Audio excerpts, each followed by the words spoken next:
All right, welcome to episode number 18 of the Artist of Motion podcast. Today my guest is Sensei Shawn Steiner, my buddy out of Omaha, Nebraska. We've been friends for several years now, known each other through the interwebs for quite some time before that. He's been in martial arts since the early 1990s after serving a hitch in the U.S. Air Force. So looking forward to hearing from him. He's got a lot of great information, and look forward towards the end for some info on Butoh Camp, which is a great set of seminars he puts on yearly. All right, let's get to the show. All right, welcome to this episode of the Artist of Motion podcast. Today, my guest is Sensei Shawn Steiner out of Omaha, Nebraska. He's the owner and operator of Steiner's Academy of Martial Arts and Steiner's Academy of Firearms Training. He began training in martial arts in the early 1990s. He currently holds Dan ranking in a couple of different lineages of martial arts, as well as an instructorship in Kyusho Jitsu. He is a veteran of the United States Air Force, and we thank him greatly for his service. He's on the other end of the phone today, so how are you, Mr. Steiner? Long time no talkie. Quite well. Good to hear from you, and I appreciate the opportunity. Yeah, I'm looking forward to it. You know, every time we see each other, it's one of those where we sit down and it's like we talked 5 minutes ago. So for those of us playing the home game and unfamiliar maybe with your exact history, that was kind of the Cliff Notes version. So I'll turn it over to you here, and why don't you give us your real history in non-Cliff Notes version? Sure, I'd be glad to. I got to Omaha in the early 90s. It was 94, and there were some guys at the base who came back in karate gis, and I asked them, I said, what is it you guys are doing? And they're like, oh, I do Kempo. And I'm like, Kempo? You mean like that dude in the perfect weapon? And they were like, yeah, that guy, Jeff Spiegman, it's Kempo like that. And I'm like, you will take me there. So I got on down there. I got started. That was technically a version of Shaolin Kempo that I got started in, and I stayed there for a number of years. Actually became an instructor. Ended up opening a school. My instructor there gave me the opportunity to open a school, and I was like 23 years old, and I owned like a 1983 Mustang, so I decided, what's the worst that could happen? So I started training, got a location, started getting people, worked full-time, kept working full-time for probably the next 5 to 10 years. And just built the school up from then, continued training. I also had the opportunity to train and was part of Lou Angel's organization back then. I received a certification from him in Tenshi Goju Kai in a Nidan in 2006. And he recognized my rank under my previous instructor in 2005. And I sat there at that rank for quite a while with no real interest in getting promoted because I didn't really have a need. And then eventually, all along the way, I was working with some Kyusho Jitsu guys. My instructor there was Jim Korn out of Indiana. He's a great guy, very knowledgeable on the subject in Okinawan karate. So I did a lot of training with him.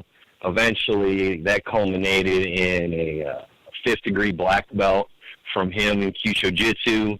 And I had miscellaneous ranks on the way to that. And then I got hooked up with Dr. Chappelle, which was probably one of the biggest incidents in my career. I had a student, David Carnley, who was on the internet, nonetheless, and was talking to a guy named Dave Crouch and talking to a guy named Ron Chappelle, and he's telling me about all the stuff they're saying and all this other stuff, and he's telling me these grand stories, and I looked at him and I said, look, these guys you're talking about, the stories you're telling me, these guys are either really knowledgeable and we need to get with them, or they are completely full of crap. At this point, I can't tell the difference. Fair enough. So eventually we had Doc to come out, and he did a seminar for us, and I believe that first seminar, I don't remember when that was, it was early 2000s, and he came out and trained, and he was staying at my house, and he said to me, he goes, you know, one day you're going to be my student. And at this point, I was already kicking around ideas of leaving my organization that I was in for different reasons. And I kind of looked at him and I said, I won't be looking for another organization for quite a while because martial arts politics are nonsensical at best. So a few years went by. I ended up going, actually, I think Mr. Carnley actually went out to Doc's instructor camp the first time. And I kind of used him as a intel guy. He went and checked it out on his own. Came back, told me all the stuff, showed me some of the stuff. Of course, some of it you can't understand until you see it. So the next year I went there, and I've been there every year since. I think he might have went to the first one, and I was at every one after that. I'm not sure that's true. But that's kind of the idea. And right now I sit at a 6th-degree black belt, which was recognized by Doc in Steiner Schwung Fa. And I just got promoted by Doc Chappelle this year to a Shonan in American Tactical Kempo, his system of martial arts. So I'm pretty proud of that. So that kind of gives you an idea on the martial arts side where I've been. Somewhere in the middle of that, I started doing firearms training. I actually started with Jim Korn. He was firearms aficionado, and he had a handgun class. So we rolled out there, did handguns and martial arts together. From there, I also got hooked up with Fred Masterson, who was a guy that we used to train with a lot out of Arizona. He was an Aikido guy, and we had Butoh camps every year where we'd have martial artists of different styles come and teach. So we'd have an Aikido guy, a Sistema guy, a Kung Fu guy, a Kempo guy, a karate guy, a Jiu-Jitsu guy, whatever we happen to get on any given year. And Fred hooked me up with a trip to Front Sight. So I went out there, started watching how they taught, really got enamored with the organization of how they delivered material, and decided, I went to a gun class with some other people, and it wasn't very good, and I could do this better than a lot of people do it. So I think I'm going to open up a firearms instruction course. And this was about the time that Nebraska had got concealed carry. So I went ahead and took that up by the horns and got certified. I was one of the first people on the list once upon a time. I was third on the list of instructors in Nebraska, but then that lapsed due to an oversight, so I'm not on the top of that list anymore.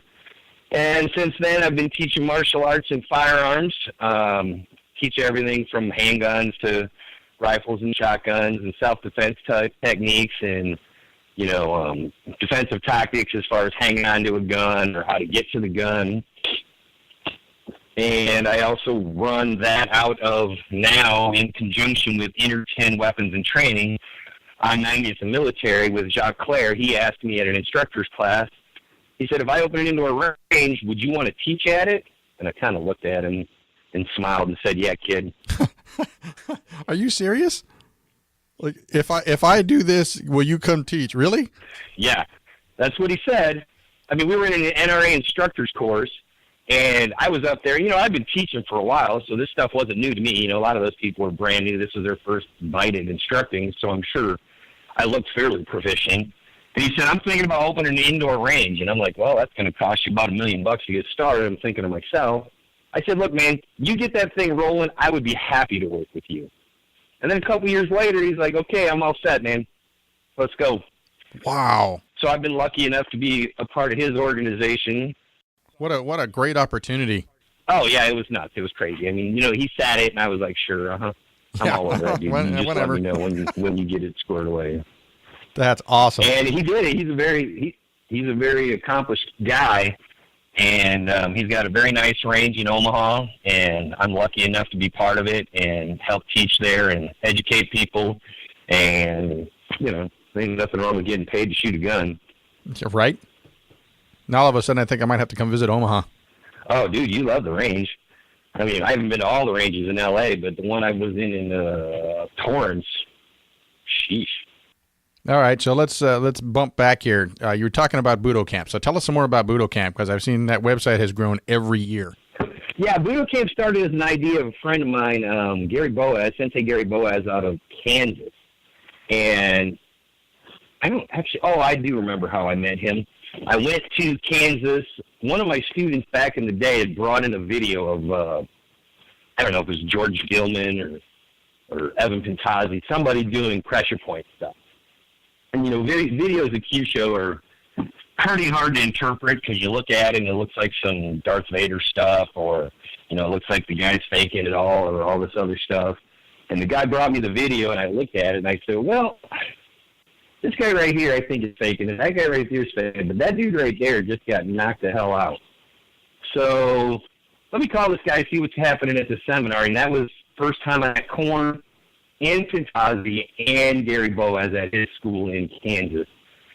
So I went down there and, I wasn't necessarily a non-believer, but I wasn't a believer. I'm like, I got to go check this out and see what I can find out. So I went down there and they worked a bunch of arm points and some head points, and then at the end they knocked a couple people out.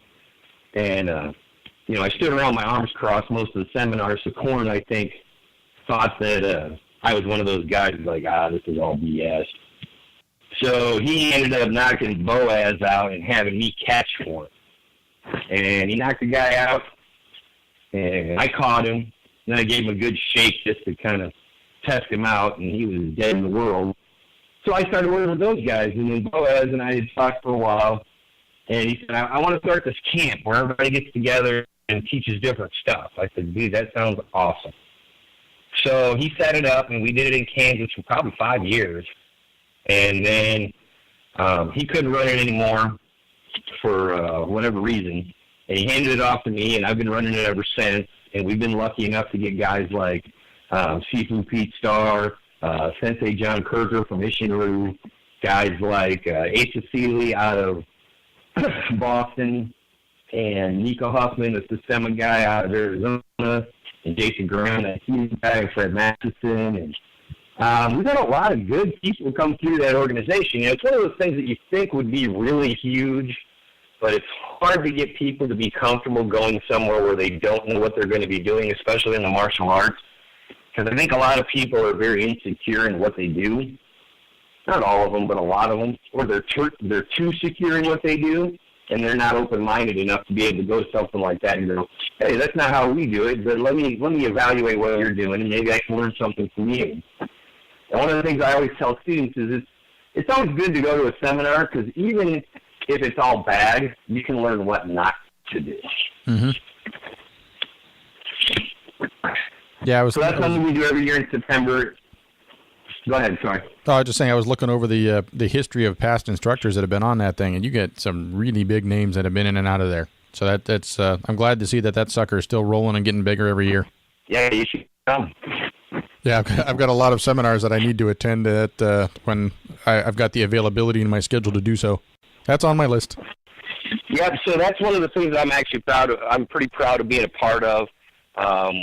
We get a lot of different guys coming in, and I don't mean to say that we're selective, but we don't let people instruct at that thing unless they've kind of been proofed by one of the instructors.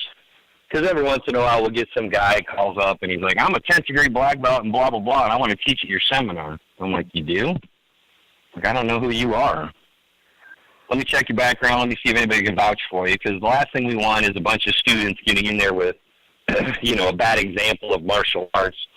And it's not necessarily the technique that we're worried about, it's the personality. If you get some prima donna in there that's just trying to talk up his own stuff and tell everybody why he's better than everybody else, that doesn't jive with our mojo. Those people don't last long, and they don't have a very good time anyway, because everybody just kind of gets tired of their BS pretty quickly. That makes perfect sense. So I know how much the role of a sensei means to you, just based on research we've done and some chats we've had down in various places, usually in LA. But when somebody's starting out in martial arts, how do you help them to see what it is they're actually looking for, and how do you help them find what that goal happens to be? Well, that's a tough assignment, because in reality, most people have no idea what they want or what they need. What they know is that there's a hole that they're trying to fill with some physical ability. So they either want to feel good about themselves emotionally or psychologically, or they want to, get fitness, or, maybe they watch a lot of martial arts movies and they just find that the ability to do certain things is so amazing and it's mystical that they want to be a part of that. What I find is usually little kids want to do it because of cartoons, and adults want to do it because they feel like, let's say everybody knows if you're old enough that once you get to be about 30 years old and you've settled into a job, you really start evaluating what you've accomplished.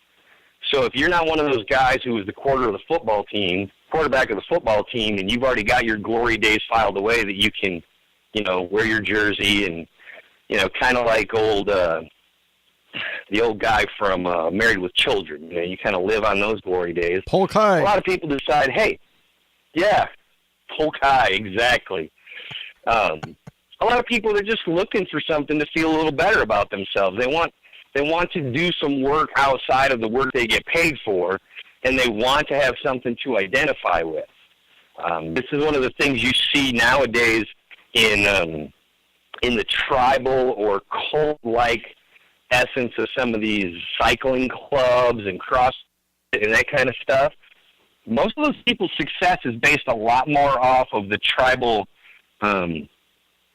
entity than it is about the material. And, you know, I walk a fine line there because I want stuff to be useful. And I don't want people buying stuff to make themselves feel good. I don't want them learning stuff only to make themselves feel good. I want to make them capable. And my theory is if you're giving somebody stuff, especially in instruction, and you're not actually making them proficient or better, then you're not doing anybody a service. You're doing them a disservice. You know, you see some of these schools, martial arts schools specifically, where they're not allowed to touch each other. You know, they're like, we do sparring, but we don't touch each other. I'm like, okay, what's the point? And they're like, well, I don't know. You know, we spar, but we don't touch each other. But I want to learn how to defend myself. I'm like, well, if you have to defend yourself, I promise you the guy that you're defending yourself against is going to touch you. And if you've never been touched in a dojo, I don't know how you think you're going to pull a rabbit out of your hat and somehow learn to fight after you get punched in the face. Yeah, the greatest laid plans in your martial strategy go out the window the first time somebody punches you in the face. Yeah, well, you know, it's that one they always pass around the internet. Everybody has a plan until they get punched in the mouth. They credit that to Mike Tyson. Yeah, he's somebody I would not want to get punched in the mouth by, even at this stage of his life. No, I actually saw a video of him, I think this last fall, and I don't know if it was real or not. Well, it was real. It was him punching a bag, and you wouldn't want him hitting you. I mean, he's moving a swinging heavy bag, and he's bending it in half. I mean, he'd hit it with that shovel hook, and it looked like the old video of Bruce Lee kicking one of those heavy bags he had, you know, stuffed with rags, and bending it in half with a hopping sidekick. Mm-hmm. And Tyson's folding that thing in half with a hook punch. That's something you don't want to line up for. Yeah, I'll line up for that about 100 yards away.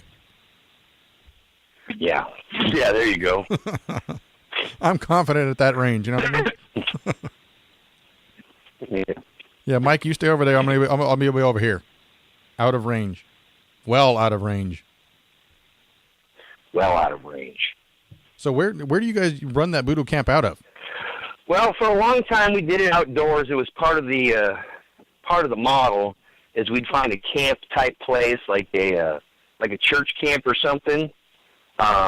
In the early days, it was pretty easy because everybody was under the age of 35. When we started bringing in people like Chappelle and Pete Starr, and I had an instructor from Shinkendo, Eric McKillican, that showed up, and we got to the point where the lodging and the cost of lodging and the time commitment of lodging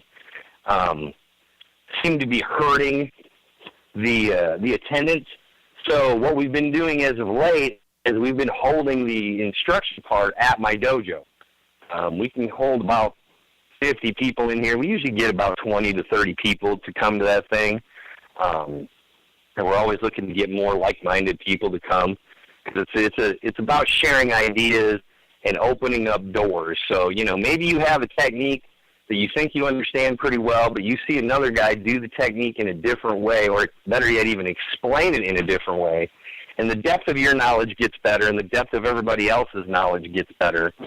And that's the idea.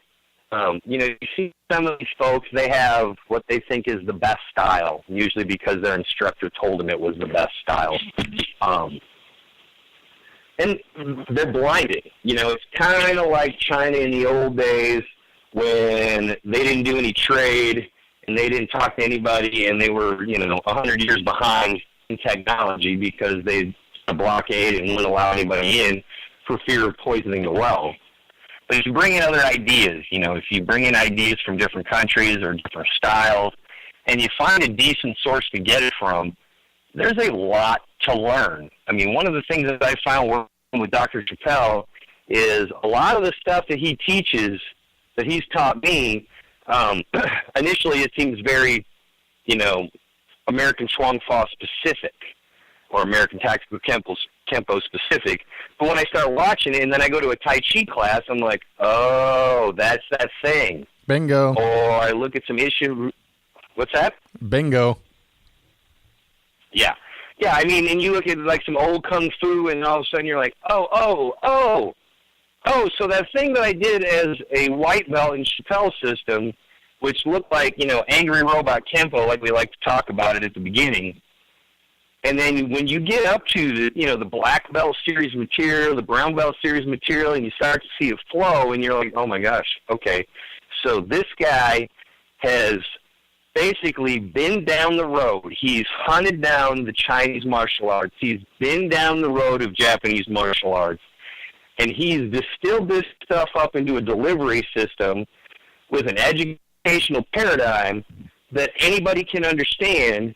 And he's already set it up that if you follow it the way he set it up, anybody can do it.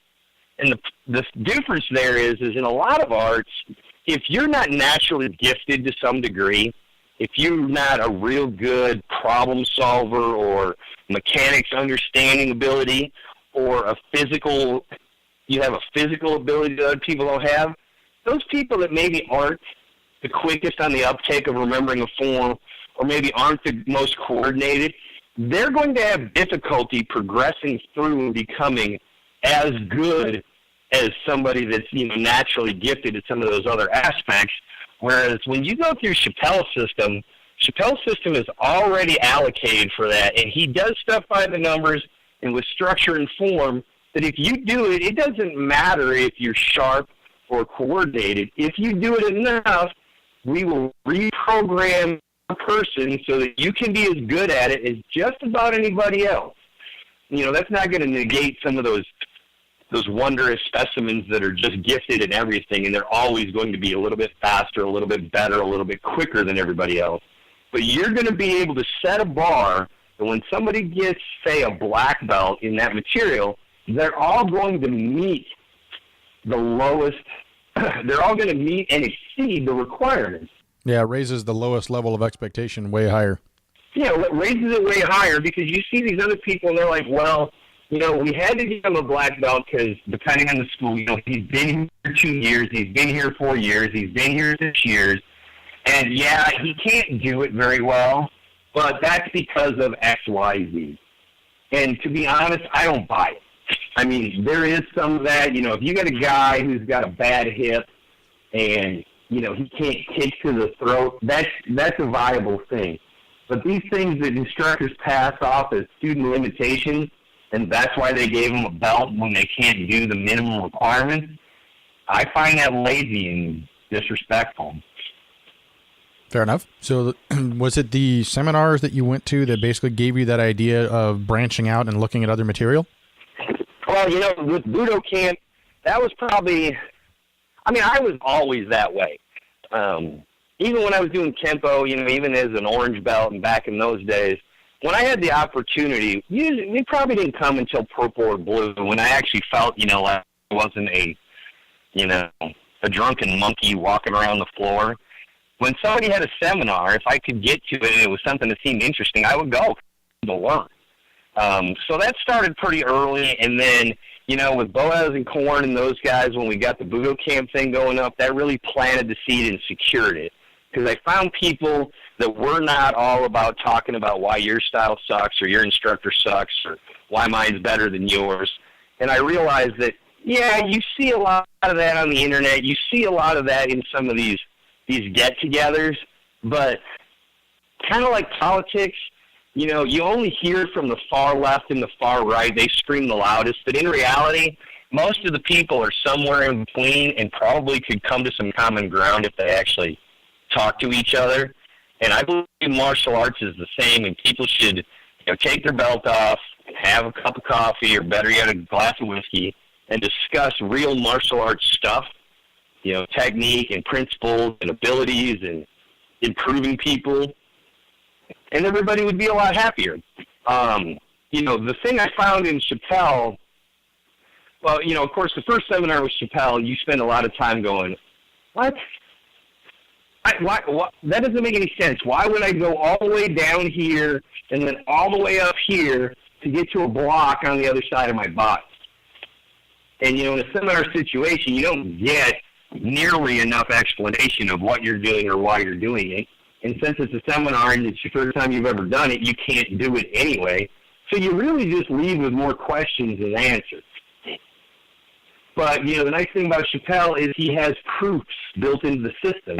He says, if you do this, you will have more body structure. And then he goes, okay, this is how you're going to test it. Test it.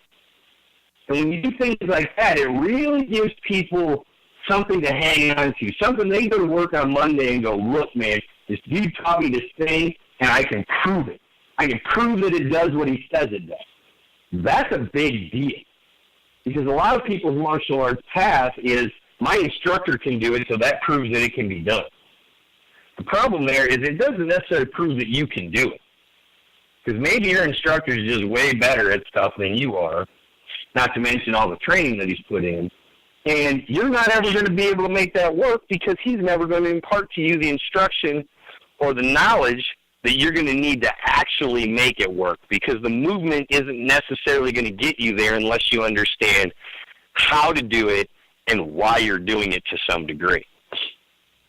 So that's that same methodology of, hey, this is designed to do X, so we need to test X against whatever that is and see if it actually works.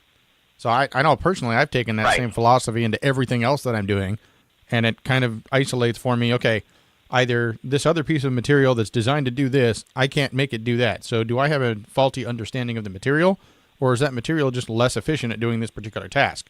Have you found the same kind of thing? Word. Yeah, exactly. And it's such a good tool, because instead of, you learn a technique and then you and one of your students try it out and you're like, okay, so all we know is we can't make it work. We don't know whether we're doing it wrong. We don't know whether we understand it wrong, or we don't know that it's crap. And if you don't know that, then it's going to depend on what kind of person you are, what you do with it. Some people aren't very confident in their ability to discern one from the other, so they're just going to assume it's their fault. Other people are overly confident, and they're going to assume that it's definitely the technique's fault because their ego won't allow them to say, well, I just can't figure it out.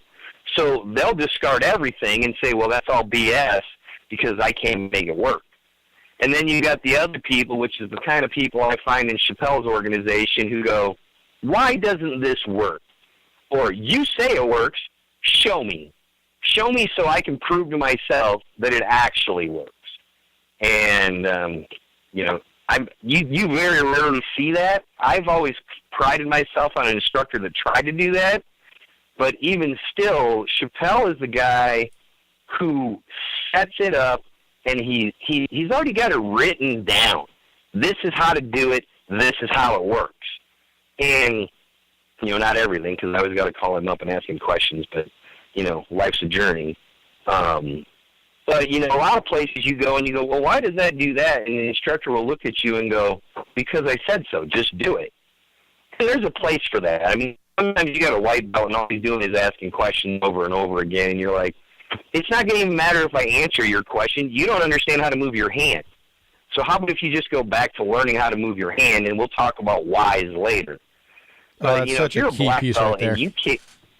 That is such a key piece of information for people, especially when they're starting out training, is unless you have, if you've got a medical background where you understand anatomy on that level, then we can have a little bit more discussion on it.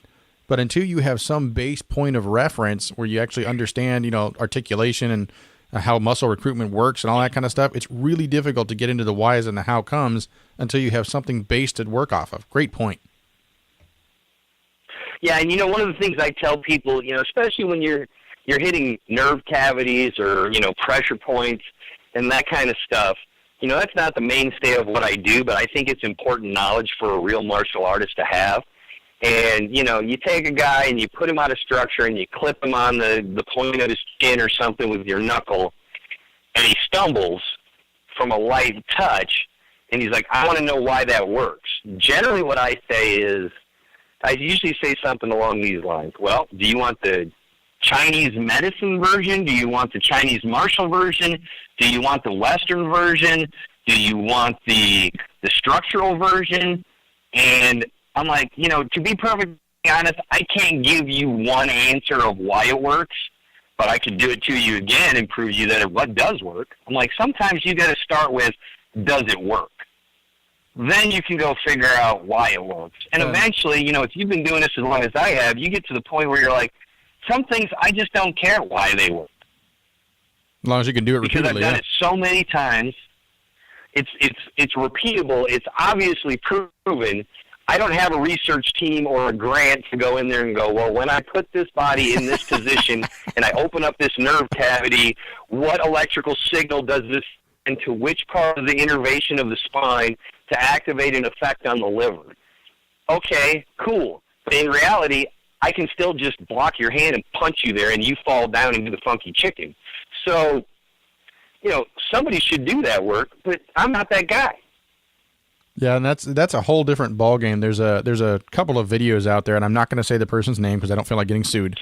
But there's another couple of videos out there from somebody who's teaching pressure point activations, and this dude takes some volunteers to demonstrate whether this stuff works or not, and he'll bend their butt backwards and he'll bend their chin forwards and then turn their chin at this angle, and then he just waffles the guy. See, it works. I can knock the guy out. I mean, you put this guy in the worst possible position, the least defensible position, and then he's supposed to stand there and let you just deliver a Mike Tyson haymaker to him while he's that. I mean, really? It takes you that much to knock somebody out? Are you kidding me? And the thing about that is if I'm not going to gather a guess at which one you're talking about. Yeah, but the reality of it is some of those people are there because they want to be the front of the show, right? They want the attraction. So in order to make sure that they don't make a fool of themselves by doing it efficiently and, showing a useful application, they cheat everything. It's like the guy I saw a video once of a guy in Hawaii, and he was on local TV, and he was going to break a brick with a glass, right? He put the glass in his fingers, and he was going to tap this brick with this glass, and he's going to send his chi through it and break it. Well, the guy that's doing the interview, it's like the local morning guy, he goes over, he's like, look, folks, this is real-life bricks, and he he touches the brick, and it breaks in half. Oh, I saw that one. This was the journalist. That was hilarious. Yeah. The look on the journalist's face is priceless. Obviously, it was a setup. Not that maybe that guy can do that. I don't know. But what I do know is in order to make sure he didn't look the fool, he baked that brick or pre-cut that brick or he did something so that it was a guaranteed win. And you see a lot of those guys in martial arts and, especially the Kyushu Jitsu area where they're setting stuff up and it's guaranteed to work. Well, yeah, if you get a guy bent over, like you said, with his chin hanging out and you turn his head to the side and then you smoke him across the jaw, well, I can set that up and have a 5-year-old do that and put a guy down. Absolutely. But, the thing about that is the people, they'll look at that and they go, well, see, that proves that it's all garbage. And I'm like, well, hang on there, Sparky. If that dummy who's only there for attention can make it happen, you sure there isn't any value to that material just because that guy's kind of a douche? You might want to look at it a little deeper than that. Yeah, the principle is find the guy or find the knowledge that actually lets you understand why it works, and then is there a way to make that work without having to set somebody up and clobber them? Right, and and I guess the other way you could look at that is if you could kick a guy in the hip and get his hips back, and then block his arm with a parry or some kind of push down or whatever you want to use to get his chin forward and hit him as hard as you can, I guess it demonstrates that would work. Yeah. The to me, the measure of somebody who is a quote master, and I know that term gets bandied around a lot, and I don't want to debate the term about it, but mastery of a subject for me means somebody who can demonstrate to you that it works under multiple different conditions, but then doesn't have to hurt you or clobber you in the process to illustrate it either. I I would agree with that. You know, the biggest problem in most things human is ego, right? Yep. These people, they're so concerned about what somebody thinks of them, they don't have enough confidence in the material or their ability to just demonstrate it and say, hey, this works. And if somebody stands there and goes, I don't think that works, I think it's nonsense. And if you can't go, cool, think what you want. I mean, I've had guys say that to me. They're like, I don't think that would work. I'm like, okay, don't do it then. And they just look at you like, hey, I just required you to do a research paper to prove it to me. And I'm like, oh, well, you confused me with somebody that cares if you believe it or not.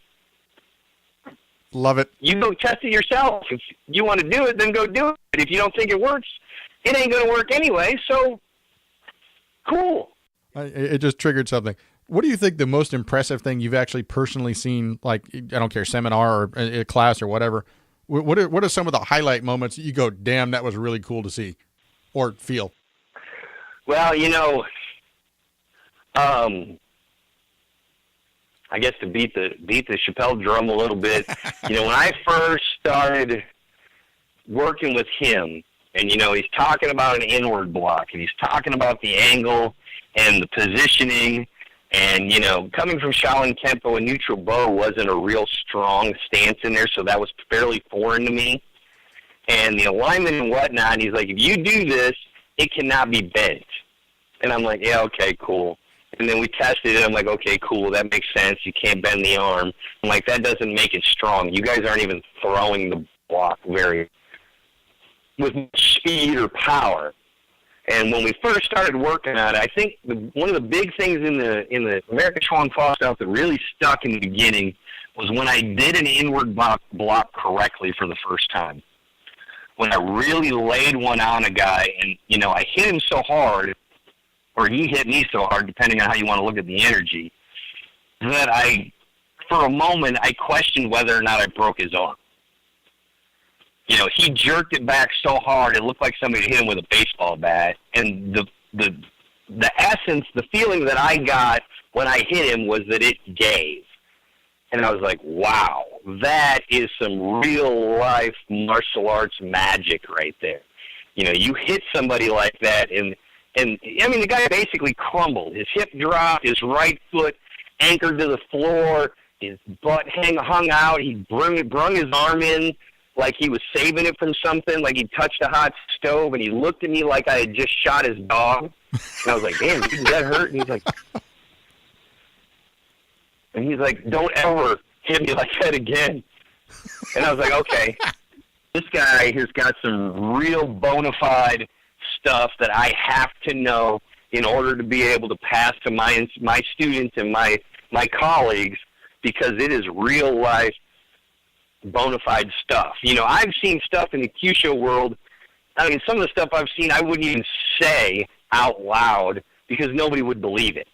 But, you know, I've seen people with a touch get dropped and be completely knocked out. I've seen it multiple times, multiple people, multiple occasions, multiple countries. And, you know, the people that are like, well, Kyusho Jutsu is garbage, that stuff's not real. I'm like, okay, cool, good luck with that, because my experience is completely different from that, and I'm not a bandwagoner. Mm-hmm. I'm the kind of guy that's like, yeah, that's neat, but I'm not joining your crew until I feel credibility is there. I've seen people, you know, dysfunction people with a touch. Some of that stuff's big deal theoretical stuff. You know, people question that stuff and they go, well, you couldn't do that in a fight. I'm like, well, what if the point of that exercise wasn't a fight? What if the point of that exercise was manipulating human energy for healing? What if it was just an exercise like a drill that you could train so that you could get a better feel over your body and be able to manipulate systems in your body that you can't manipulate now? I also had the luxury a couple times to train with Obata, the Grandmaster founder of Shinkendo. I did that for probably 5 years, maybe 6 years, when McKillican was still in Omaha. And to watch that guy run a sword was something else. It was amazing. He was a little bitty Japanese guy, and he'd swing that sword, and it was like watching a samurai cartoon or something, or an old samurai movie. He'd flick that wrist, and that stuff would just turn into 3 pieces. Amazing. And, you know, on the firearms side, I've seen some pretty impressive guys do some pretty impressive things. You watch a Jerry Michalik run a revolver, and it doesn't look like it's humanly possible. That guy can. I saw a graphic the other day about him. It said, you know, that everybody's trying to ban this and ban that, right? They're going after bump stocks, then they're going after ARs. The next is going to be Jerry Michalik's trigger finger. Right. Yeah. I mean, what'd that guy do? 6 shots, reload 6 shots in like 2 seconds out of a revolver. Something ridiculous. And they were all hits. Yep. Yeah, it was absurd.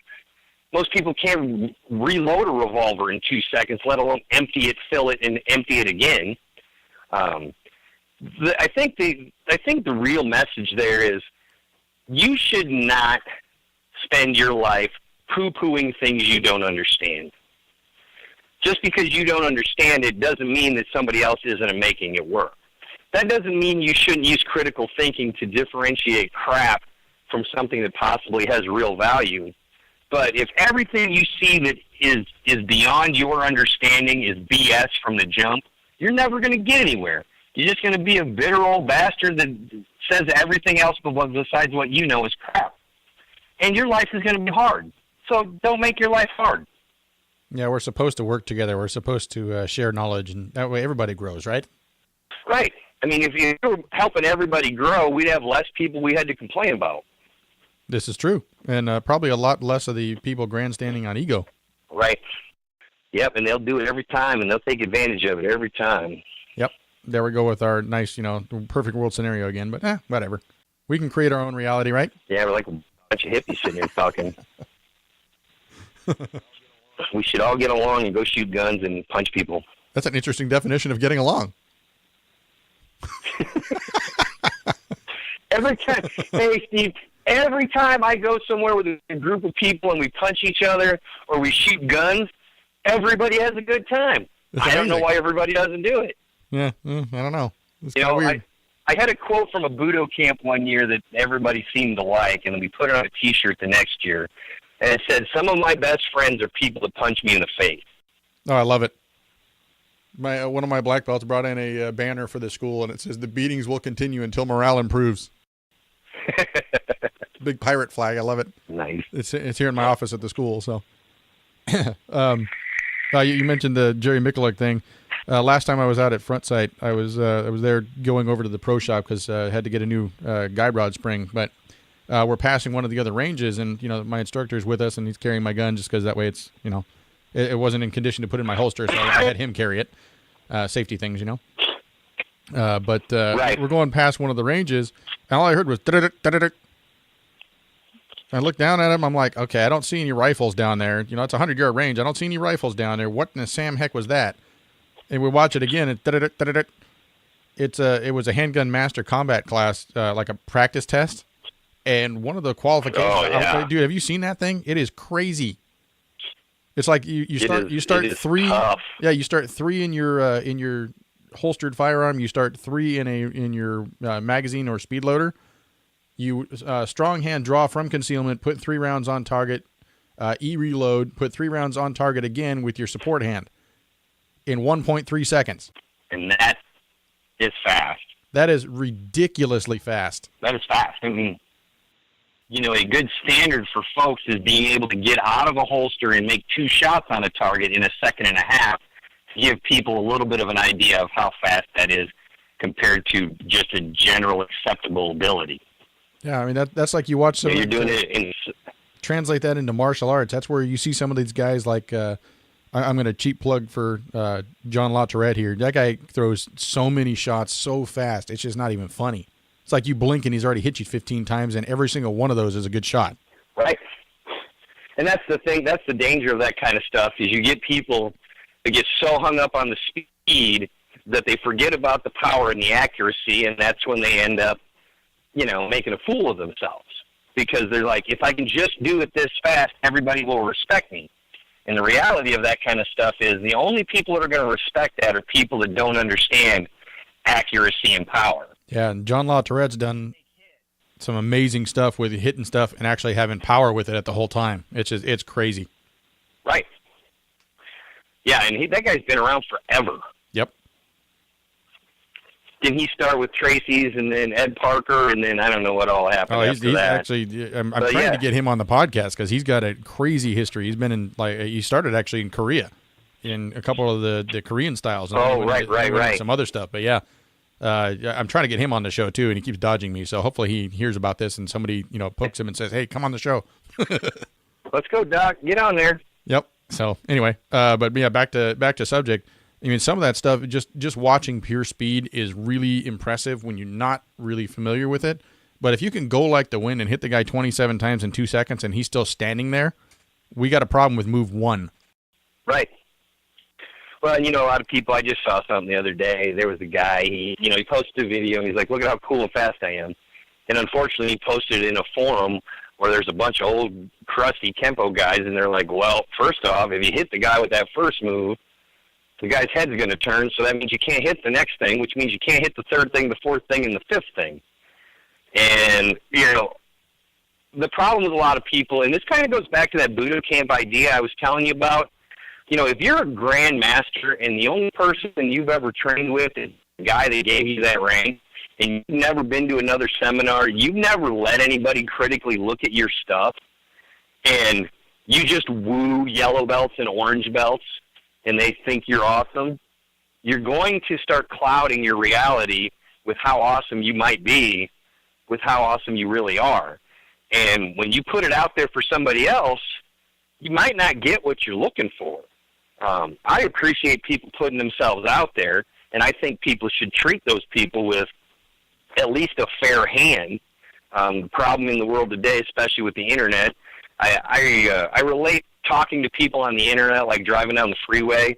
You know how you're driving down the freeway or you're in traffic and there's a guy just digging in his nose like he's looking for a hunk of gold? He really has got himself to the point where when he's in his car, he's alone, and he doesn't realize that everybody can see him. I think people put themselves in those same kind of situations in their life where they're like, I'm the greatest, I've got this, I got a 10th-degree black belt, I got blah, blah, blah, blah, blah. And then when they realize people are looking through the window, they get pretty embarrassed because they've got their finger 3 knuckles up their brain, and they didn't think anybody was looking. You can be fair to somebody without having to be rude. I mean, sometimes rude is okay, but the problem is everybody wants to jump on everybody because somehow they get social credit by being an asshole. I don't buy it. I mean, you want to tell somebody I think that's crap, there's no reason you can't say that's crap without having to be an asshole about it. I mean, you could just say, factually, that's wrong, it's crap, and you can say it under the premise that you're saying it so other people watching it that don't know better would have the opportunity to not get lulled in by the siren song of that BS and be able to critically look at it where they wouldn't have been able to because they don't have the knowledge. You deliver the material that way, 1, I think it makes you look like a better person, and 2, you might actually help the other guy stop being that kind of person. But if you just tell people they suck, nobody listens after that.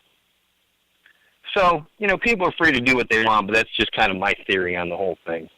Yeah, the whole thing is how do we help each other learn, right? If you put something up there and I just say that sucks, okay, thanks for your opinion. Would you like to contribute positively and productively, or are you just going to sit here and poo-poo on something without, helping anybody else understand why you think it might be poo-poo and how maybe we could make it better? Seems simple to me. Yeah, the only problem with the internet is that, there's a lot of keyboard warriors that like to put stuff down and without actually, helping to understand why or, contributing something that might help change things positively. But, we can't change them either. So the other thing we have to realize is the problem there lies in that the people that are there just to knock somebody down are really no different than the people that are there just to get kudos. This is true. They're both feeding their own ego, and they're not accomplishing anything. Your ego should only be fed with things that you've accomplished to make the world better, not with stuff that makes you look better. That's a great life lesson right there. Did you develop that because you've been teaching for so long? I think so. I'm a fan of philosophy. I wouldn't call myself a student, but, I've spent most of my life, I'm not a real big recreational reader. I'm not even a real big recreational viewer. Most of the stuff that I watch and take in, generally speaking, or at least the majority of it, has some kind of learning angle to it. A couple of years ago, I got the opportunity to go to a forge and make some knives. And that happened because I was watching a TV show where they make knives. And then I got on the internet and I'm like, there's got to be a forge around here somewhere. And then I dumb lucked out and there was a guy having a class the next weekend. And I got to go down there and pound some steel into, some planters and whatever and forge it. That's the kind of stuff that gets my interest. I like to learn stuff. I like to know things. There's a great shirt that says, I know things and I drink whiskey. I kind of try to live by that. Yeah. I find that a very good thing to do. A lot of people, they like to do other stuff. Maybe they like to watch reality shows or music competition shows. I think if you're not learning something from it to make you a better person, I don't know what you're doing, man. You're just watching other people succeed in life. What's the goal? Does that make you feel good? I don't know. It's not my thing. And, each to their own. But for me, I would prefer to watch somebody make something and learn something, or, talk to a guy like David Crouch and have him say words that I still don't understand, but still learn something from him somehow. The guy's like talking to, I don't even know what that guy's like. He's crazy. The amount of knowledge there is nuts. Dude, the first time I met him, I walked into doc school in 2006, and he introduced me as his Kempo Talk screen name, Kembudo Kai Kempoka. I said, hi, I wish to learn. And, right after that, he and Doc started into a conversation, lost everybody in the room in sentence 3. But I'm just sitting there watching this thing going, Jesus Christ, where did you guys, it fascinates me how far and how deep those guys can go with stuff. When you find anybody on any subject who is really, really knowledgeable and just watching how far they can go with that topic, it's just great to watch and great to be a part of. And I think the listeners should know, if you want to be that guy someday, all you got to do is keep learning. I mean, let's be honest. Crouch was a guy who was, I don't know his whole story, but obviously he was a guy that was in the healing arts, and he bounced at bars, and he did Kempo. But eventually what happened is his learning on the healing side, the chiropractic side, the NLP side, all that information, and the information he was getting on the Kempo side, the jiu-jitsu side, all that stuff, at one point he just went, duh, this stuff is all related. Mm-hmm. And if you don't build your knowledge base as you go on every day, you're never going to get there. You're just going to be the guy in the audience going, ooh, wow, those guys are so smart. I wish I was smart. Well, then learn something. You can be smart about something. Everybody's good at something. I mean, maybe, I don't know what you're going to be good at, but all you got to do is spend some time on it, and you'll get some material, and you'll be of value to somebody else. I mean, if you're going to have children, you need to be good at some things so you can teach them some good things. I don't know. It just seems to me. Oh, there you go, using that logic thing again, man. Yeah, it hurts a lot of people, but I tend to find that the more you use logic, the less you make a fool of yourself. I don't think I've ever looked at it in that exact phraseology before, but yeah, okay, that makes sense. I was telling somebody the other day, I said, it amazes me in interactions in the virtual world, how fast the ignorant, how much of a hurry they are in to make sure that everybody knows they don't know what they're talking about. I almost feel like I want to ask for examples, but I don't want to do that. Well, it's the classic thing, right? A guy comes in and a guy posts something, and the next guy comes along and goes, "That's nonsense, blah, blah, blah, blah, blah, blah, blah." I mean, we could just take the gun issue, right? Why would anybody need an AR-15? Okay, well, let me roll up here and give you 25 reasons why somebody might want one. And then they go, yeah, but no, because see, one kid, 10 kids got shot with an AR-15. That's not an argument. That's just a fact. All those other things I said are facts too, and somehow you can't equate one to the other. The difference between you and me is I understand that a bad person took a particular device and did bad things with it. The thing you can't grasp is that there are millions of other people have taken that same thing and used it for productive purposes. And if you're not willing to do that, and all you're going to do is stand here and scream that the sky is falling, you're the fool. Mm-hmm. And you're making a fool out of yourself, and you're going on stage in front of people to do it as loudly and belligerently as you possibly can. Good luck. Okay, so there's a lot of different people out there that are doing the negative sides of things in life for a lot of different reasons. So let's switch gears over to the positive one again. Just this past weekend, about a week ago now, as we're recording this, Bob White finally accepted his 10th degree black belt, and he was a 9th degree for like 25 years, which is crazy in this world. That but he's such a humble guy and such a just a wonderful human being. He's donated through his organization. I think he's now at like over $1.5 million for a Royal Family Kids Camp charity, which is just crazy. Amazing. But yeah, you're talking a guy who refused it for 25 years, but he had, I want to say it was like 200 people in the room. They all passed the 10th degree belt around, all had something to say. The video is going to come out on it here soon from what I understand, but he's just an absolute pillar in his community, and he's done what he can to help as many people as possible. So I'm gonna put you under a spotlight now, because I know that there have been people that have walked into your school out there in Omaha that for whatever reason, either they couldn't afford tuition or they were, had some really nasty circumstances come arise. And we don't need to necessarily talk about any individual names, if just for confidentiality reasons. But I know you invest a lot of your time into your community, and you invest a lot of your time into helping people. So that's where I want to go next in the conversation. So tell us about some of the stuff you've worked with down at your home school there. Yeah, I try to take people, to set examples like Mr. White did, guys that aren't in it to have the rank or the title or whatever. They're in it to actually help people. That's kind of what I try to run my outfit about, and it can be hard running a business and running a charity. I don't really run a charity. I'm not, I haven't raised $1 million for anybody. That's nuts. Good on him. But, I have had people come in and they're like, hey, I got to quit. And I'm like, why do you got to quit? And they're like, I can't pay anymore. And I'm like, okay, well, I come up through all the old stories. What can you do? I had a kid once when I was, I don't know, this 20 years ago. That guy's got 2 kids now, I think. I actually ran across him the other day. He was delivering FedEx to the range, and he walked in, and I'm like, oh, look at you. He's like, hey, Sensei, how's it going? I really appreciate all you did for me back then. I mean, at one point, he was mowing my lawn for classes, for tuition. He'd come over once a week and mow my lawn, and then he'd do some stuff at the school, and his dad traded out some woodworking for me.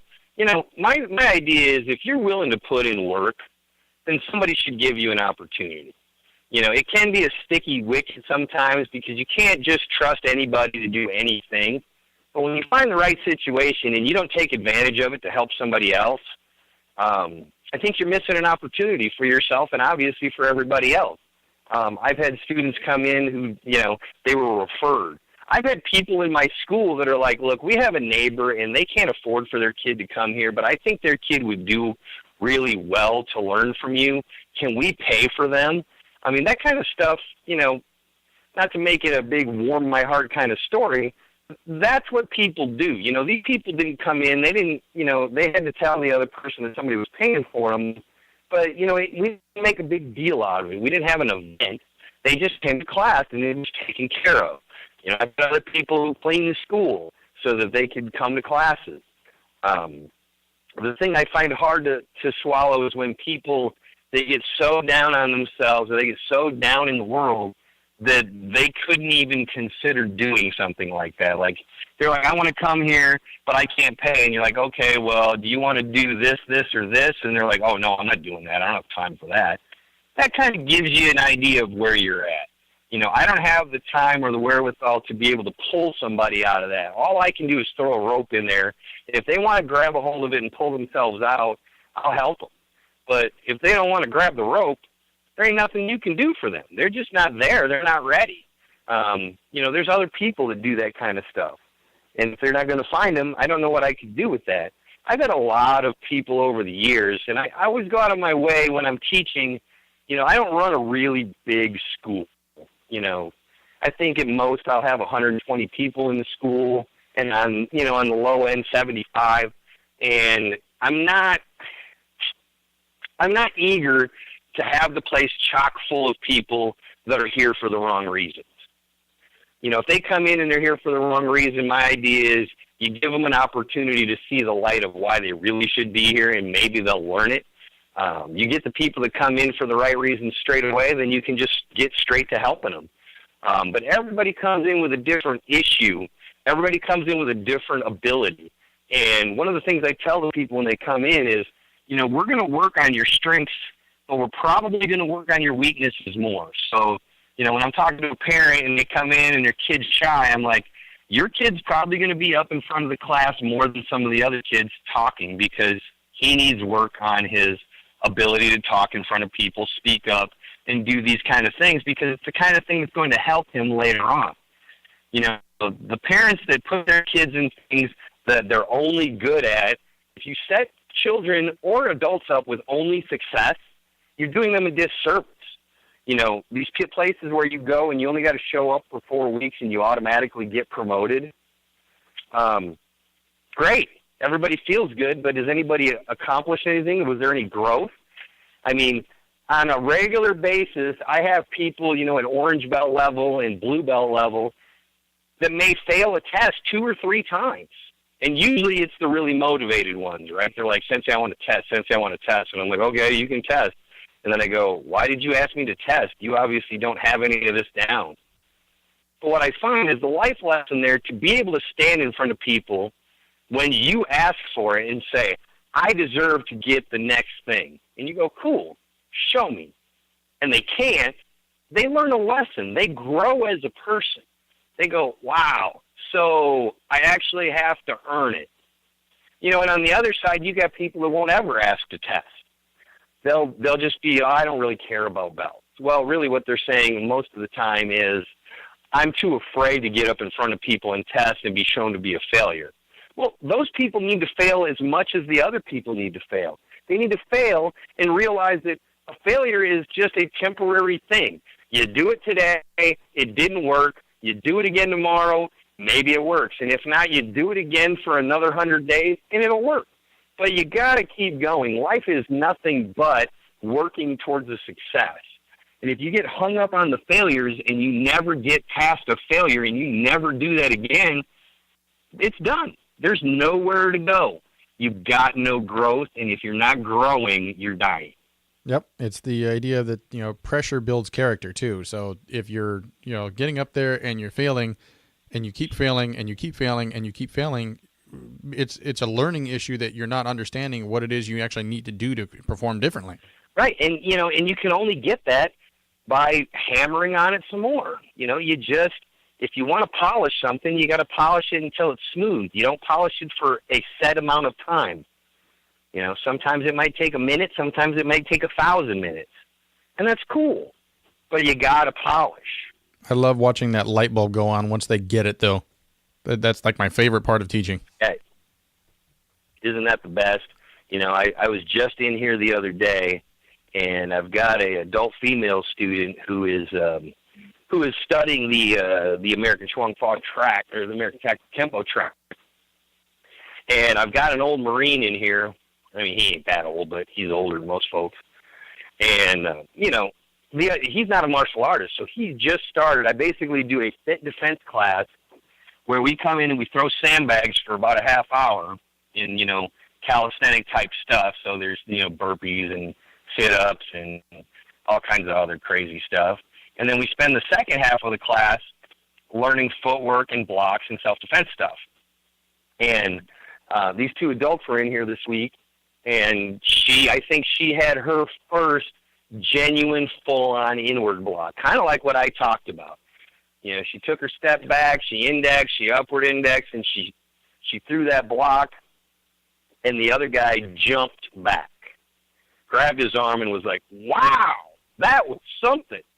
And you could see it. I mean, she was genuinely tickled. Like, wow, that is real bona fide. Nobody can take that from me success. I have really, really, really accomplished something. instead of somebody going, yeah, that's a good job. Here, let me pat you on the back. And everybody goes home and wonders how well they actually did it. Yeah, those are my absolute favorite moments in teaching. I have one of my guys who he struggled the hardest with actually just even getting to his very first level material, and it took him a year to get there. But I remember to this day, I'm talking about this story and giving me goosebumps again. But I had just finished helping him with some piece of material, and I turned around and it was like my third step away from him to go talk to one of my other students, and I froze because I literally felt it in the air that it clicked. And I did one of those, like, movie slow turnaround, peek over your shoulder, peek over, okay, turn around. And by God, he's moving like he needed to be moving. And his progress has been amazing ever since then. But that's what drives me as a teacher, to try and help these guys and find those moments for every single student. I agree with you, man. That's there's a lot of times I'll say something like that in class. I'll be teaching something and somebody really gets some growth. Doesn't really matter what it is, but there's something about it where, you see something and you see human growth. They grow and you're like, oh, I've been known to say stuff like, well, that should balance out some of my bad karma points somewhere along the line, because I actually did something good today. I actually helped somebody get somewhere they wouldn't have been able to get without my help. And, people go, well, that sounds cocky. If you can't acknowledge when you do a good job, how are you going to acknowledge when you do a bad job? If you can never acknowledge that you did something good, either for yourself or for somebody else, then everything in your life is bad. That's awful. When you actually help somebody, you help a little kid get through a fear. I had a girl that was in a fight not too long ago at a school. Now, I know they have rules against that, and there's zero tolerance for violence, but somehow in a locker room, she ended up in a fight with a girl. And the next day, that day actually, we just worked on the initial part of what is a middle school, high school fight. Somebody standing in your face, somebody bumping chest, somebody bumping gums, putting their hands on you, and giving them, all of them, the whole class did it. We didn't talk about the fact that she had been in a fight and got smacked around. We just did the deal. So we talked about verbal, getting your hands up, setting up a perimeter fence, stepping back, making some space, getting a preparatory position, acknowledging that there's a real threat, seeing when the threat is coming, and then doing something about it. And whether that's a simple front kick or a simple thrust punch or a simple front punch to the solar plexus, a lot of times I see people, they don't teach martial arts to the point of where people understand when you're dealing with an unknown contact, there are nonverbal indicators to tell you that you're actually in a fight.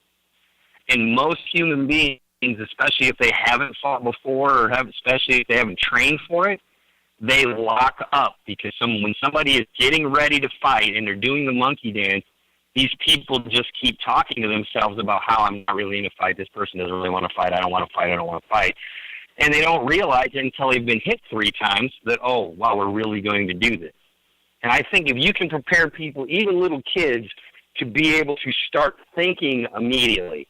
And I don't care if that thinking gets them to go get help. I don't care if it gets them to just get out of the situation and flee. And I don't care if it gets them to just physically respond. If you can't get out of that loop initially and recognize that there is a violent threat coming towards you and you're going to have to do something, all is lost. All the technique in the world isn't going to save you, because you're just going to be standing there with a stupid look on your face while you're getting whacked. Yeah, you got to get out of the gate before you can do anything. And that's adrenaline freeze right there. Right. You got to get past that, and accept the fact that this is actually happening. You can't. I completely agree with you. That's like the hardest thing to teach for people, because in general, people who take martial arts, especially those, I know your school has you have standards as to who you're going to accept as a student, and you want them there for the right reasons. We covered that earlier. I'm the same way. If I've got somebody who's there for the right reasons, the odds are like 99.99999% chance This is actually somebody who's really a good person, in life, and teaching people who are good people the reality of you have to accept that the fight is actually happening, or you actually have a legitimate threat that you need to handle. Good people don't want to deal with that kind of stuff, especially when they're, their first training in martial arts is really their first exposure to any kind of violent aspect in their life. You see them freeze. You put them in a technique line, they freeze. You put them in, learning a new movement, they'll freeze as soon as you put pressure on them. And having them learn to get over that is such a crucial and critical skill in their development. It's just, you can't overemphasize that one. Bravo. Yeah, I agree. Because, if you're going to teach people an art of violence or self-protection, whatever it is, and you're not going to get them to where they can unlock that brain and do something, you haven't accomplished anything, because when it really happens, they're going to be stuck. Hopefully getting whacked upside the melon or shot at will be enough to break them loose. But if you watch videos of mass shootings or mass fights or whatever, or bullying, generally what happens is they curl up in a ball and hope for the best. And if you're curled up in a ball, hiding under a table when a guy's pointing a gun at you, you're not going to get the best. That's not going to turn out well. If you turn your back to somebody that wants to punch you, that's an invitation for them to punch you. They're going to beat you because you've already submitted. You cannot submit to somebody that's going to do evil things to you and expect them to all of a sudden become moral and do the right thing. It's not going to happen. And when people realize that, they realize the need for self-defense, the need for self-defense ability. And whatever it is you choose to do that, you at least have to have a self-defense mindset that says, there are bad things out there and bad people out there that would, given the opportunity, do bad things to me. And I need to have something in my deck of cards to allow me to get out of that situation. Yep. And then they got to go find out what that is going to work for them. Yep. And that decision that you're going to act, you need to make that decision, prior to actually being in an altercation. Unfortunately in our industry, one of the biggest reasons people start training is still that they've been in an altercation and they either froze or they didn't know what to do and they got hurt, right? Part of that martial training is, let me rephrase that. Part of that martial training should be that the lessons coming from your teacher need to also include, you need to make up your mind now what it is you are willing to fight for in the future. And if running away is your option and that's what you've chosen to do, then you do that to the best of your ability. If you can talk your way out of it, talk your way out of it. But if it comes down to the point where you have to physically defend yourself, you need to have already made that decision that this is the line I'm willing to go to. This is the line I'm willing to, I'm willing to accept prior to me becoming, offensive or physically responding. Because in that moment is not the decision time to make. Because in that moment, your adrenaline is going to be firing. Your thought processes are going to be affected. You're not going to make a solid, strong decision. You need to have that committed mindset prior to that engagement even occurring. And, that's unfortunately, I think it is neglected in our industry somewhat, but, the more and more people are teaching that particular piece, which makes me happy. You got to have a mindset that you're willing to act. Yeah, it's a big deal because, it goes into both of the industries that I work in, and even, other industries. You see people and they want to think that practicing or getting a basic skill set somehow prepares them, and once they're put under stress, they're going to somehow respond better than they've ever done it before. And the reality of it is, in all kinds of research, is you are not going to perform as good or better than you did on your best day. You're probably going to be somewhere at a percentage less than that, maybe up to 50%. And if you haven't done certain things over and over again, you're not going to be able to pull a rabbit out of your hat. I've had people in class go, well, you tell them, hey, you're going to have to hit that person in order to put them in that position in order to hit them again. And they're like, well, yeah, if I was doing it for real, I would do that. And I'm like, well, this isn't imaginary. You're just doing it slower and safer. You're not going to make that up when a guy is in your face with a knife or a gun or a threat or a fist or any of that other stuff.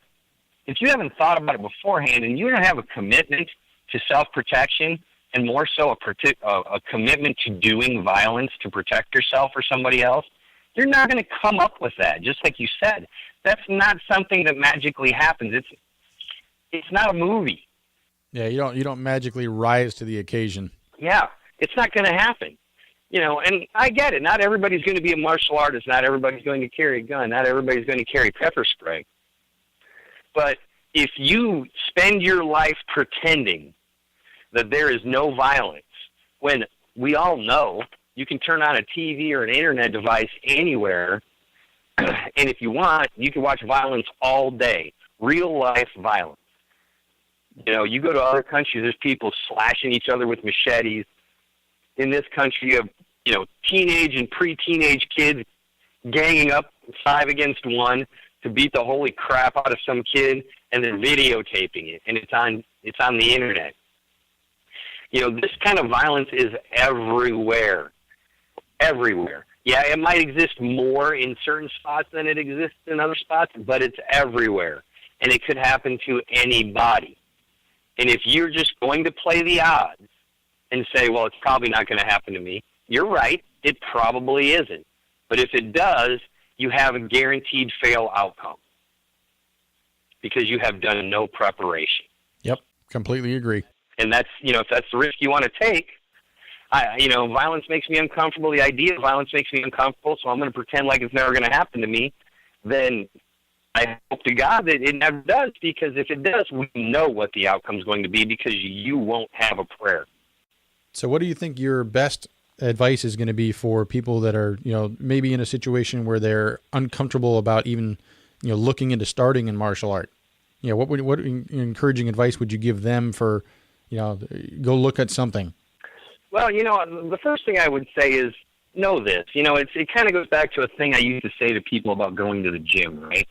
You'd be like, hey, you know, I started working out at this gym. It's really nice. You should consider it. And they go, yeah, I really want to start going to the gym, but I have to wait until I lose some weight first.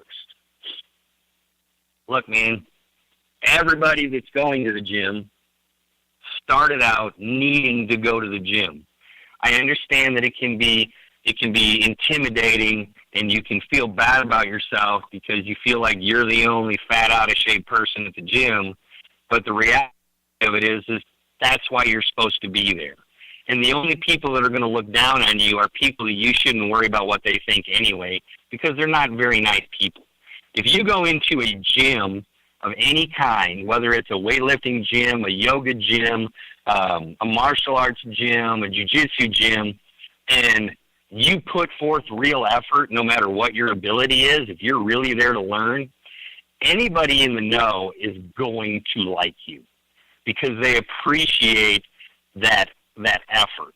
I've had people tell me, well, you know, I come in, I want to check out your school, but I'm going to work on my flexibility first. I'm like, why? They're like, well, you know, I'm not very flexible and I can't do blah, blah, blah. I said, cool. So what in my class that you have not even watched yet do you think you're not going to be able to do because of your flexibility issue? And they're like, well, you know, like the flying side kicks and spinning kicks and stuff. I'm like, well, we're not going to do any of that for quite a long time. By the time you get to that point, you will have the flexibility you need to do what you need to do. I'm like, you're just making excuses because you want to show that you want to do it, but you haven't really gotten yourself to the point where you're willing to just commit to doing something. You know, if you're a woman or even a man, get yourself to a self-defense class if this is something that you're worried about. Just take a 4-hour class or a 2-hour class or a 1-hour class. Get in there and touch somebody you don't know. Push somebody around a little bit. Yell at some people. You know, do a little bit of drills. You know, if you're looking to get a firearm, then you need to go talk to an instructor. One of the hardest things to get through to people is they're like, well, I want to get a CCW, or I want to get a gun for my house. And I go, okay, cool. Have you taken a class? They're like, no, I don't think I'm going to do that. I just want to know which gun to buy. I'm like, it's not a magic wand, dude. If you don't know how to use it and you can't use it proficiently, it isn't going to do anything for you. You know, if you really want to find a good gun for you, get yourself somebody that's in the know to help you out. Most instructors, you know, you want to get a private lesson, you might spend $50 for an hour to go get some instruction, and rent a gun and buy some ammo. It's money well spent, because generally what happens in my experience is people buy equipment that they think is good for whatever reason. Either their Billy Bob friend told them, or, Susie told them, or they read it in a magazine or an internet article, and they buy, let's just take a female. They go to the gun shop and they sell them a pink-handled, .357 ultra small revolver. And they're like, well, they told me to get this because you don't have to run a slide and it's super easy. And I go, okay, cool. Have you ever pulled the trigger? Well, no. Okay, well, pull the trigger on that empty gun. Wow, this is really hard. Yeah, the trigger on that gun is about 12 pounds to start with. You're 65 years old and your grip strength isn't very strong, which is why he told you not to get a semi-automatic, but now you got a gun that you can barely pull the trigger on, and it doesn't have a hammer, so you can't pre-cock it. Now let's go out on the range and let's shoot some .357 Magnum out of that thing that weighs, 4 ounces. And they get 3 bullets out of it, and they're like, oh, my God, this is horrible. It hurts. I can't hit anything. This is really, really bad. And you're talking about somebody that has now got $650 wrapped up in a gun that they don't want. And they don't want it so bad, they're like, will you just buy this from me so I can buy a different gun? Mm-hmm. And instead of spending $50 or $200 to get some training, they've spent $1,000 on gear that they don't want, that they don't need, and they get to start over. Martial arts is the same way. Go in, take a free class. If you have concerns, if you're shy, if you have problems touching people or people touching you, talk to the instructor and go, hey, it's going to take me a little while to get used to this. Is this okay? Is this the kind of place that I'll fit in? Talk to them. If they're a good instructor and they want to help you, they're going to help you. If they're just some guy running a big old fight club where everybody's walking around on their egos punching each other in the face, then you'll know, and it won't be the place for you. Mm-hmm. But there's a place for everybody when it comes to self-defense, and if you want to do it, the first thing you got to do is take a step forward, start looking around, and find some place that you feel fairly comfortable with, that you can look at the advanced people and go, wow, that's the skill set that I'd like to set a goal to be able to do. If you go to a school and there's 2 fifth-degree black belts, and they're sparring and they're not touching each other, they're not taking each other down, they're not hitting each other with blocks, then you need to question yourself and go, is that a skill set that I want to have? Is that where I want to end up? And that'll give you a really good idea of what you're looking at. Even if you don't know, look at what they've accomplished and ask yourself, is that something that I want to have accomplished as well? Do I want to spend 4 years learning that, or 2 years, or whatever it is? Because if you're not going to be proud of what they're doing, then what are you doing? Well said. And then on top of that, I'm going to add one other piece is, if you like what the students are doing, make sure you spend some time talking with the instructors, because the instructor is the person who's going to be your guide to making sure you can learn to do that. And if you can't click with the instructor, you're going to have an uphill battle from day one. So make sure you can get on the same page with the instructor. Yeah, I would agree with that. And the other thing I would say is to be careful when you're talking to the instructor. I mean, sometimes it's going to be pretty obvious. You're going to go in and go, wow, this does not jive with my feelings and things. This guy is not for me. But on the other hand, if you're just a little uncomfortable, make sure you measure that against how much of that is you versus how much of that is the instructor. Mm-hmm. Because you're not going to be able to build a relationship with an instructor, and you're not going to know what it's going to turn out for a while. I mean, for an example, I had a guy come in. He was he had accomplished a lot in his life. He's an older guy. When I say older, I mean over 40. And he came in pretty fit. He was working out at the gym. He had been in the fire department. I think he was a captain of the fire department. He was a medic in the military, and he supported special forces guys back in the day. And he was an officer in the military and the guard. And he had accomplished tons of things. He was a competitive bike shower guy. You go to bike shows and show your bike. I mean, he was just one of those guys that kept taking things on and accomplishing things. So he came in and said, well, I think I want to take classes from you. And I'm like, okay, well, you don't look like the kind of guy that's afraid of people. You don't look like the kind of guy that has a big hole that he's still in need. Why are you here? And he just said, well, I just want to train. So we started training, and in the beginning, he was a difficult personality. You know, he was the kind of person where if he didn't understand something initially, he, instead of saying something like, oh, I don't understand, he'd be like, I don't think that works. You know, he was just one of those people that was hard.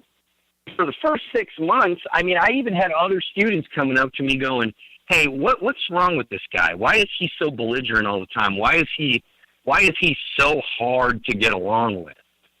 And at one point, I got to the point where I'm like, I might have to just release this guy from his membership because he's just very difficult. People are having problems with him and speaking to him and training him, you know, because when you take somebody that has been at the top of their game in a bunch of other things and then have them come in and you've got, I mean, in class, I had a 16-year-old black belt. She'd been training since she was like 5. So she had a lot of experience, and she was good. She is good. And, you know, sometimes I'll look at people and go, well, let's see how they do if I put them in a situation. So I had her teach him a technique. And you could tell that the idea of a kid telling him what to do was a little hard to swallow. And they really had some friction for a while. But eventually, you know, once I figured him out, and I started to get some vibes from him, because I found him difficult as well. Once I crossed a bridge, I found what it was. I don't even know that I know exactly what it was, but I found a way past it. And since then, he's become a black belt of mine and one of the best students I've ever had, and he's universally liked by everybody. But it was kind of like bringing the new kid in, and he acts the wrong way, right? His social graces were fitted for a different kind of social group. You know, you're hanging out with military guys, you're hanging out with motorcycle guys, you're hanging out with firemen.